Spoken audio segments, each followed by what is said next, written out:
मुंबई के कांदिवली पश्चिम चारकोप इलाके में यूवीटी शिवसेना के उप विभाग प्रमुख पांडुरंग देसाई द्वारा भव्य दही हंडी कार्यक्रम का आयोजन किया गया।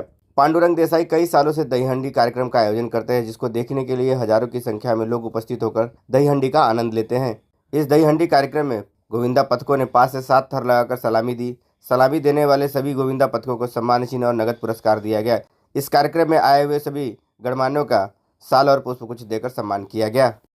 मला आवर्जून हे सांगावंसं वाटतं, गेली 22-23 वर्ष या विभागामध्ये आपण सातत्याने हा महोत्सव साजरा करतो। शिवसेना शाखा क्रमांक 18 ची ही मानाची दहीहंडी आहे। ही दहीहंडी आपण 55,555 आणि एक आकर्षक आपण ट्रॉफी देतो आणि अत्यंत चांगल्या प्रकारे हा उत्सव साजरी होतो। या दहीहंडीच्या माध्यमातून आपल्याला या नागरिकांना आम्ही संदेश दिलेला असतो। आता थोड्या वेळामध्ये जे पथक आहे, साई माऊली पथक, साई प्रतिष्ठान पथक आहे, ते येणार आणि ही दहीहंडी आम्ही 10 वाजता बरोबर रहदारीचा रस्ता असल्यामुळे किंवा वाहतुकीचा रस्ता कुठली कोंडी होऊ नये म्हणून आम्ही त्याची काळजी घेऊन चारकोप पोलीस स्टेशन असेल आमचं, इथले सगळे नागरिक असतील त्यांना कुठलाही त्रास होत नाही या उद्देशाने हा आम्ही उत्सव साजरा करतो आणि अतिशय चांगला मन मोकळेप्रमाणे इथले नागरिक त्या कार्यक्रमाचा लाभ घेतात। एवढंच मला सांगायचं वाटतं। किती वर्षापासून आपण हे करत? ॲक्च्युली मी तर स्वतः 13 वर्ष शाखा प्रमुख होतो, आता 9 वर्ष उपविभाग प्रमुख आहे।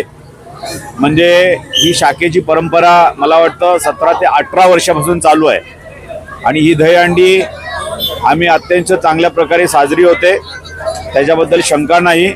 आणि कुठलाही कार्यक्रम असला शाखेचा तर आमचे सर्व कार्यकर्ते, आमच्या शाखेचे शाखा प्रमुख आता सध्याचे नवनिर्वाचित दोन्ही आहेत, सिद्धेश जेदे आणि उप आपल्या शाखा संघटक अनिता कुपेकरताई आणि आमच्या आता बोरील विधानसभेचे विधानसभा संघटक विनोदराजे शिर्के, बोरील विधानसभेचे सहसंघटक किशोर दळवी, असे सर्वच पदाधिकारी या ठिकाणी आहेत। गेली 15 दिवस या उत्सवासाठी मेहनत घेतात आणि आनंदामध्ये हा उत्सव साजरा करतात।